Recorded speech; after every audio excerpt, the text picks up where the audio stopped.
What's going on, everybody? Yuki54 here, and welcome to another little Monday's Reviews. This time, we're going over a deck, not some cards. I had planned to do some cards, but instead of going to a deck, just kind of change things up a bit. So, we're going to be going over Macro Hunter, which is a deck that I made about, I think about a month or two back. Don't think I don't remember when I actually made that. I think it's sometime this month I made it. I think like early this year I made the deck, or it was like towards the end of last year. But the object of it is to use the power of the Hunters with macro comps and stuff like that. Since the Hunters in general don't really get affected by macro if you take out some of the cards that are affected by macro, such as Sis Hunter and then like Battering Triple A's and stuff like that. Take out those cards, you relatively be fine using macro. And if anybody goes like, oh, you can't really call this macro because you only can use 3 macro, but you know, if Dino Rabbit can be called Macro Rabbit, we're only putting like 2 macro cosmos in the deck, then I can call this thing anything I want. So Macro Hunters, how you like me now? But anyway, let's get started with the deck profile. So first up, we have the Hunter engine, which is anything's an engine nowadays. You know, if it has at least 3 or 4 cards, it's an engine. There you go. It's an engine now. It's officially the engine. The Karibo engine. The junk engine. It's just, engines out the wazoo. But we have the Triple Paw Hunter and the Triple Maw Hunter.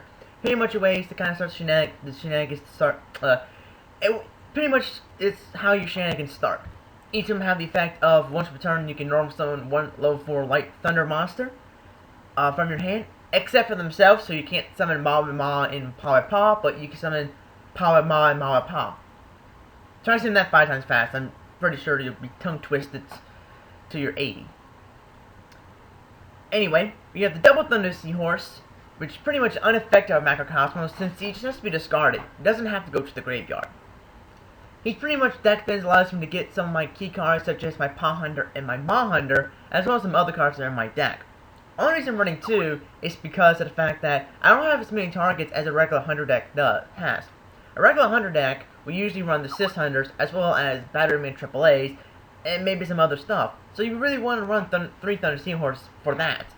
But for this deck, since I don't have a lot of targets, 2 is just enough to really go out to 2 is just really enough. Next up we have Double Thunder King, just you know it's Thunder King. He says hi. Then we have the Double Thunder 9am. I need replacements for some cards such as the Batterymans and the Sis Hunters. I decided to try out Thunder 9am. Choose the 1900 Beast Stick and a target for my Ma and Pa Hunters. Now she does have this little negative effect that if there is a non-light monster on your side of the field, destroy this face-up card. So you have to be careful when using her, but if there's no monsters on your field besides her, she's safe, and she's the way to kind of bait out people's bottom trap holes when they're in a pickle. Next up, we have Violent Prism times 2. You don't really need 2 Violent Prisms in a Hunter deck to begin with. You know, sorry about that.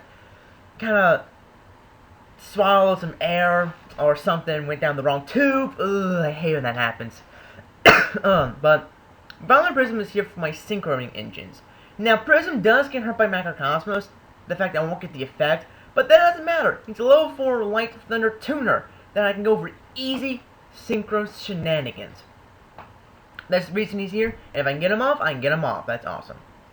Then we have 2 Tragodias, just in case I need protection. I can't really want Gorge because of the Macrocosmoses, but Tragodias here just to maybe help me not lose a duel or something like that.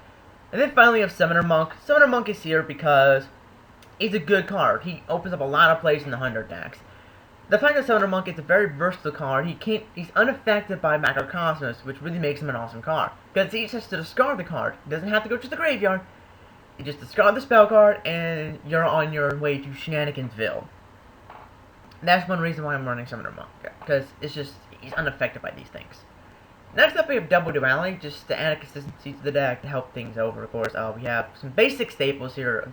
Duality is kind of a staple, but Reborn, Dark Gold, Triple MST. I run 3 MST because I need to get rid of backer as fast as I can, of course. Heavy Storm and the Double Forbidden Lance, again, just to help me push out for my plays. Then we have for the traps, we have the Silent Brigade, of course. Triple Macrocosmos, one of the key cards of the format if you want to combat the meta. Except for Dino Rabbits, they laugh at you. Haha, they just laugh. We have double Mirror Force, double Hunter Tribute, and then double Bottomless Shuffle. It's pretty much the gist of things right there. Now for the extra deck. We have a Gaga Cowboy. I love this thing to death. I love using him. If I can win with him, I will win with him. It's always hilarious. A Photon Popper Operative. 2 Constello Omegas. We have a number 50 Black Ship of Corn. We have a number 32 Shark Drake. A number 16 Shockmaster. A Gemini Pearl. Violent Stigma. Number 39. Evil Swarm Outerboros. And a Photonite Paradies, or Paradios, however you want to say his name. I know there's 2 versions of his name, Paradies and Paradios. Now for the Synchros, I run 3 of them, Scrap Dragon, of course, Tharbula Archfiend, and Stardust Radiance Dragon. Stardust Radiance Dragon, like I said, like in my Yu-Gi-Oh! Card Battle episode, is a great card for macro-based decks, because Stardust Dragon doesn't really like macro too much. Yeah, you still get his effect, but you won't get the returning effect. Stardust Radiance here just helps with that a lot. You just, like, oh, hi, I'm here. I'm not leaving the field. Unless I'm someone get destroyed, but I'm not going to leave the field.